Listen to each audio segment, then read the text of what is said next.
Wanted, Sweetheart. Hello, Wanted, madam. Sweetheart. Magandang gabi dyan. Hello, magandang po. gabi dyan. Ilan taon na po 42. kayo, sir? 42. Ay, matanda pa po ako sa'yo ng 3 years. Ay, 46 ako. 46 na po ako.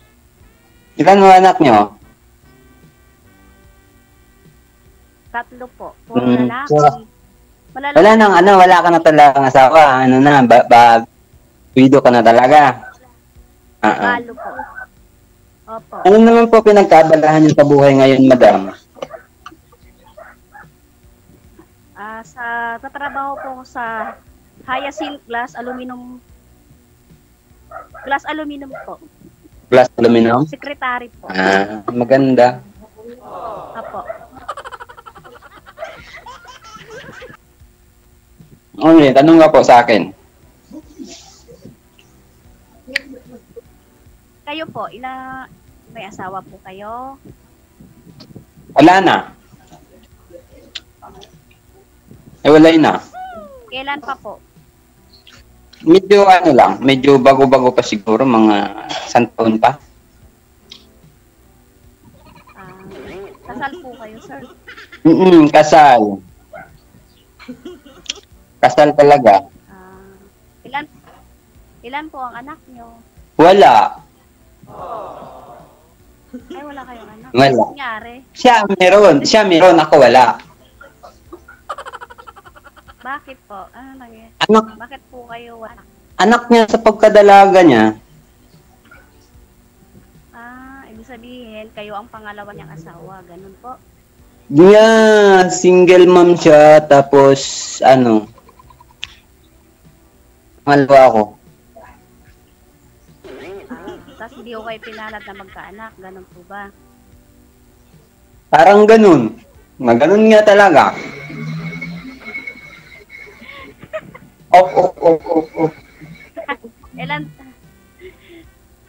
Ilan taon po kayo nagsama? 10 years? Tagal na. Anya, 10 years, tapos sa 10 taon na yun, hindi kayo nagkaanak, sir? Hindi, parang ako yata may problema. Kasi may anak sila eh. Tapos ako wala. Ako siguro may problema. Kaya siguro. Tapos po ngayon, nasa ibang bansa po kayo. Oo, nasa ako. Ano pong purpose niyo sumali po kayo dito sa page po ni DJ Gel? O kung ano po yung purpose ninyo, ganun din po sa akin. Purpose ko naman po plano ko po kasi di naman porket sumali ka dito maghahanap ka na ng jowa mo, basta sa akin masaya po ako mag-join dito, makahanap ng mga kaibigan, gano'n. Oo. Kung ano po yung will ni Lord sa akin, gano'n po. Oo, diyan naman talaga nag-umpisa eh. Diyan naman talaga nag-umpisa sa kaibigan. Wala naman diretsahan na pagkita, pag-usap agad, diretso na, jowa na agad. Hindi naman siguro gano'n. Oo, no? Siyempre, gano'n na rin yun. Sige po, tanong pa po kayo. Ilan taon na po kayo dyan sa ibang bansa? 2 taon na higit. Wow! 2 taon na higit. Ako sa work ko po is 16 years. 16 years na, walang lipat-lipat. Yes. Loyal po ako sa trabaho. Sana all. Pero magkano sahod? Magkano sahod sa Pinas ngayon? Ito kasi sa province po kasi minimum din, pero magkaiba ko kasi ang rate ng Manila to province. Oo. Parang province, pag province siguro, nasa mga 450 to... Opo, ganyan. Pero so, okay naman, bastante naman siguro, kuhang-kuha naman. Opo. Sa may mga benefits naman siya, okay na rin yun. Kaya sa wala kang trabaho, tambay. Ganun din naman dati nag-drive ako dyan sa Pinas. Minimum din naman ang sahod, kaso kulang pa din. Pagdating dito sa abroad, kulang pa din. Opo. Ganun talaga. Eh, ano pong province niyo, sir? Davao. Ay, Bisaya po kayo. Ako po, Waray po ako. Waray. Waray. Ang asawa ko, pero po yung asawa ko po is Ilocano po. Kaya po ako napadpad dito sa Ilagan, Isabela.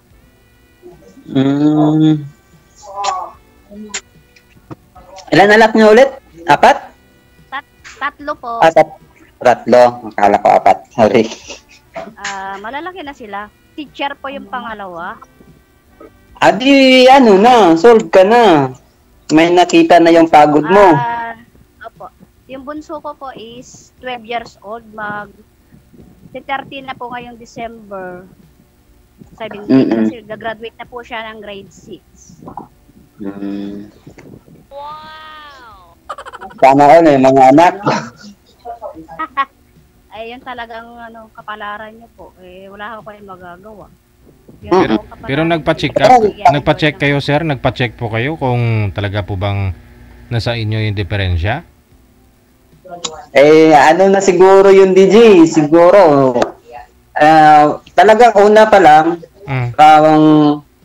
first ng kalibin ko dati, 5 years kami, walang nabuo. Tapos, nung nagkabuo kami, nagkabuo sila. Tapos, nakahanap ng single mom, nakasalan ko, 10 years kami, wala. Ay, pero di mo ko talaga. Hindi mo pina-check sir, baka makayanan pa hong ang madisponiran pa ba? Hindi na ako nagpa-check up kasi 2 bisis tapos wala eh. Di, sayang na, huwag na ako magkaksaya. Yun na nga yun. Dapat pa walang tested and proven na yung 2 bagay sa akin. Lapit nyo na lang po yung mic mo, ma'am, kasi sobrang hina po ng boses mo. Dapat po kayo, sir, nagpa-sperm count po kayo. Para sure po kayo kung talagang may diferensya kayo. Tatry ko pag uwi ko ngayong November kung try ko magpa-check up. Di pa siguro uli ang makahanap. Opo, di pa naman huli ang lahat. Tapos kung nangyari, pag magkaanak ako, nako, pagdating ko ng 50, ay, mahirap na yata. Mahirap na habulin. Mahirap na habulin yun. Para na po kayo may apo. Hindi naman, sa lahat naman ng mga kapatid ko, meron naman sila. Siguro sa amin, siguro ako yung hindi pinagpala ng mga ganyan. Siguro po. Siguro, sa kanila kasi. Marami. Marami. Sabi, pinsan ko din, may pinsan din ako, 2 sila, wala din. Siguro, nasa lahi na minsan. Opo. Siguro nga po. Kasi yung iba swerte, maraming anak. Ganun. Pag mami naman ng anak, hindi na, sakit sa ulo na naman. Oo nga po. Depende naman siguro. Basta't nahanap buhay, kaya naman buhayin yan. Ang masama kung tambay kayong pareho mag-asawa tapos marami kayong anak. Di wala. Mga. Mahirap. Hindi, na sa akin siguro, kung susirtihin, kung papalarin na bigyan ako ng ganung anak, ay tatanggapin. Pero pag wala, hindi ko napipilitin. Mahirap naman. Ano po yung will ni Lord sa inyo? Yung po masusunod. Kasi patanda na eh. Ilang taon na lang, 8 years. 8 years na lang, 50 na. Hindi pa matapos yung elementary ng bata. Wala na, ugod-ugod na. Wala, mahirap. Opo. Kung hindi daw kayo nakabuo sa iba, sir, dun sa naka-live-in ninyo, ito po may nag-mine sa'yo sa comment, oh. Gusto mo daw subukan sa kanya? Madami. Busy dati nung sa tracking pa ako. Dati, nakwento ko lang nung nasa tracking pa ako, sabi nila, kung may anak na ba daw ako? Sabi ko, may anak ako, pero anak ng asawa ko, hindi talaga galing sa akin. Tanong nila, yung anak mo ba kasing kulay ba ng mata mo? Kasi pag kasing kulay ng mata mo, magpapalahi kami. Tumawa na lang ako. Ano po ba kulay ng mata mo, sir? Patingin nga po, sir. Oo. Ay, kulay blue. Blue.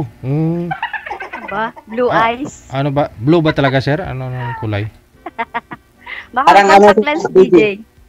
Parang pag hindi stress, pag hindi ako pagod, lumalabas yung pagka-gray niya. Green. Tapos, pag pagod ako, ma-brown siya, may siya, brown, gray-brown, parang gano'n. Ay nga lang, binawi yata o binawi? Kasi may itlog ako. Ha. Ala, hindi siguro babae ito, sir. Wala. Mapinsinganay. Kala ko makakabuo ka na sa kanya, sir. Gusto mo subukan daw sa kanya. Nga lang, may itlog pala. May itlog pala to. Ayoko. Kawawa yung bata pagdating ng panahon.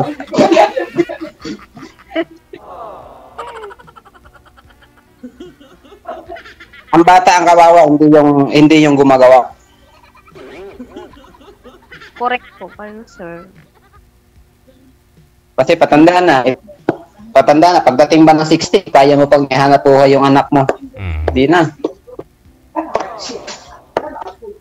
Hindi na dagdagan ng kahirapan. Baka sabihin para pagdating ng panahon sa iyo, gagawa ka, tapos hindi mo kayang panindigan. At saka makita mo yung anak mo na hindi mo na kayang ibigay lahat ng pangangailangan niya. Nakakalungkot din yun para sa iyo, no? Oo. Sakit yun para sa sarili mo. Ikaw gumagawa, tapos di mo mapanindigan, maibigay ang kailangan. Mahirap yun.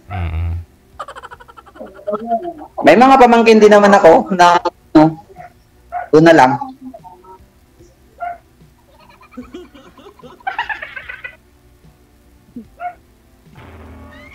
Malay mo, pag-uwi mo, sir, at samahan ka ni ma'am, sperm count kayo, tapos kung okay naman may baka kaya padalhin ng mga supplement ba? Tapos masubukan mo na kaagad, di ba? Vitamins. Susubukan mo yun. Dapat, sir, vitamins. Dapat kasi, sir, nagpaalaga ka doon pa lang sa doktor para alam niya kung ano yung gagawin na inumin nyo. Easy? No. Don't use easy. Tapos, sorry. Busy kayo, sir. Hindi, yung kasama namin dito, nagtatanong kung pwede bang gumamit ng easy kasi nasa kusina kami, mainit. Tapos hindi, sabi ko, wag mo nang gumamit ng easy kasi bukas yung bintana. Ano po yung trabaho niyo dyan, sir? Driver po. Company po yun? Hindi. Family driver po.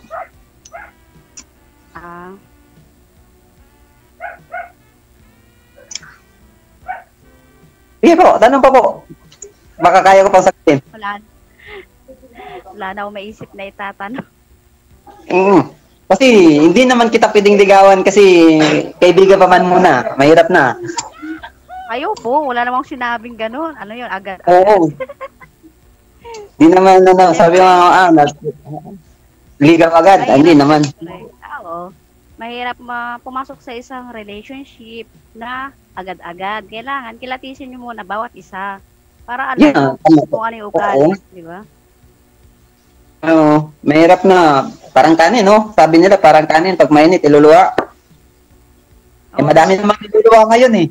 Kasado na, kasal na nga, eh. Pag-iwalayan pa.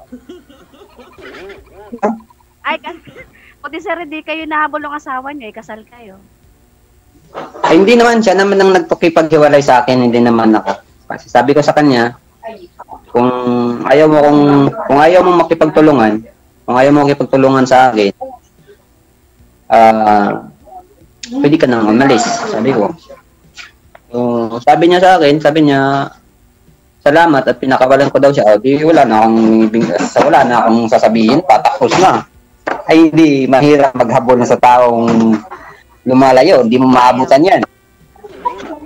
Bagay. Swerte niya na nga po sa inyo, mabait naman siguro kayo eh. Tingin ko pa lang. Ay, hindi naman, lahat naman tao may ugali. Lahat naman tao may ugali. Depende na lang yan sa dalawa kung paano ninyo i-handle yung mga ugali ninyo. Kung Kasi compatible. hindi naman ho siguro kayo nabubugbog, ganyan. Ay, hindi. Wala. Pangit yan, mamububog. Wala akong binububog. Hindi nga ako nakikipag-away. Magmububog na. Talaga ba? Hindi dati oo, umiinom ako pag nasa trabaho. Tapos nasa trabaho, galing biyahe, pampatulog, ganun. Pag umiinom ako, mga 4 o 3 shot, tapos lasing na ako niyan.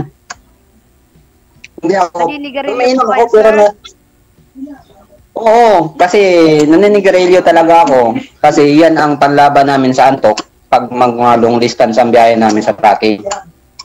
Naku sir, baga ako ang tatargetin sa inyo.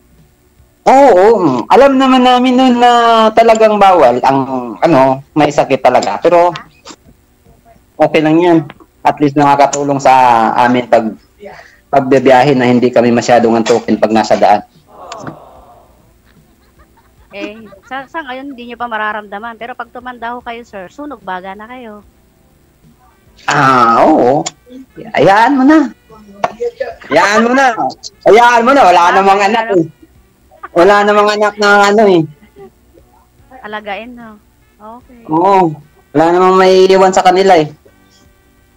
Yung special health pag-ibig ko, nasa mama ko naman. Hindi ko pa naman na-transfer sa asawa ko dati.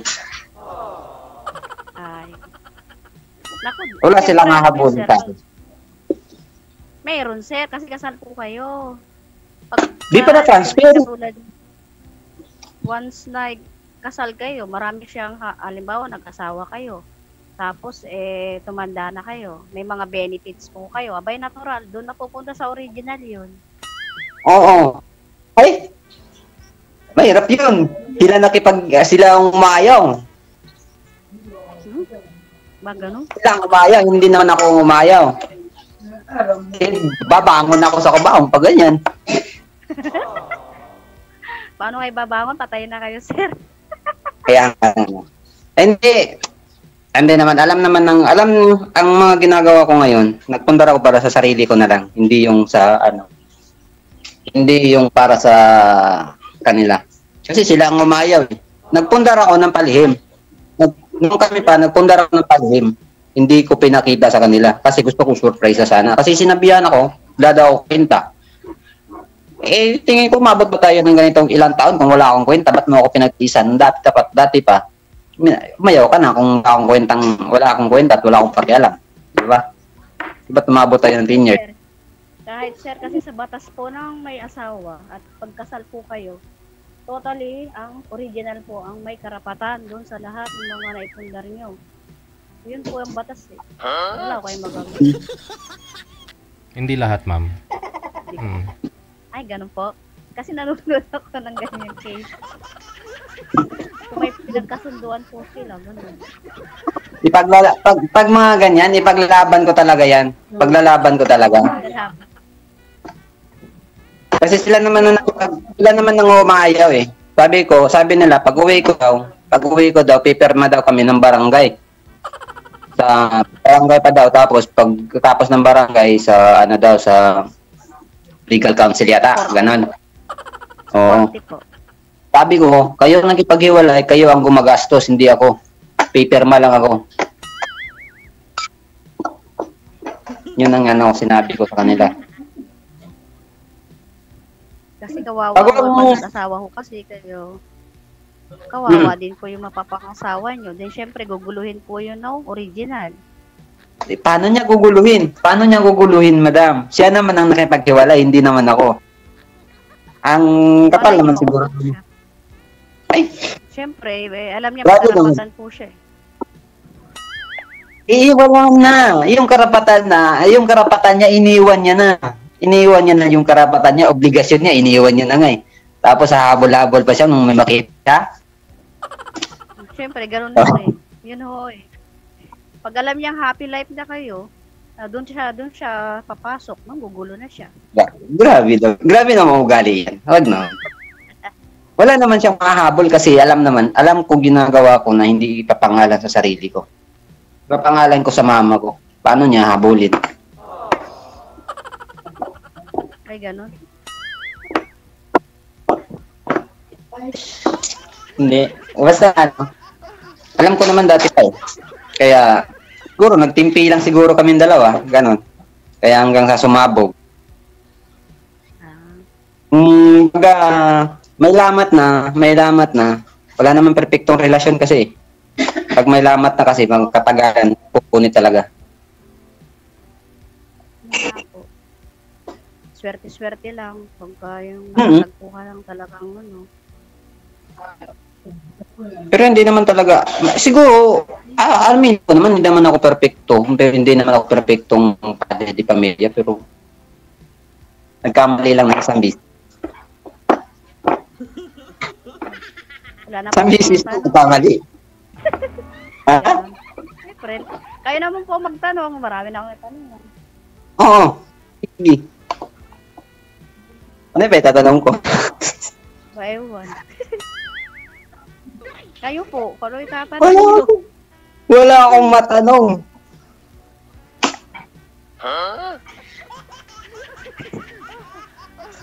Wala akong maitanong, madam. Ano ba to? Yay! Kwentuhan na lang. Hindi, ano eh. Yay! Babasa na ako. Magbabasa na lang ako sa comment mamaya. Ay, ganun. Ay, dapat ngayon pala magtanong ka na. Mamaya doon ka magbe-base sa mga comment. Ay, hindi. O, ano yun? Magbabasa na ako sa comment mamaya. Pero hindi. Pag ano na lang muna. Pag ano na lang. Pag offline na lang tayo. Kung baga, mahirap. Ayoko kasing, ayokong manligaw pag, hindi naman to ligaw, ano lang man to siguro, o tawag nito. Hirap naman talaga. Ang hirap naman. Ang hirap naman ito. Hawa? Talagang mahirap eh. Nandiyan ka sa nationwide pa naman. Buong mundo yata nakapanood dito eh. Di ba, Palagi naman DJ? ako nanonood. Palagi ako nanonood, pero sa pagmakatanong, wala akong may tanong. Pinanonood ko to eh. Nanonood po ako sa live ni DJ palagi. Nakakawala ng stress. Kaya nga, nanonood din ako palagi. Pero wala akong may tanong. Abay, magtanong ka na. Habang Blanco pa yung mga itatanong ko. Wala pa akong maisip.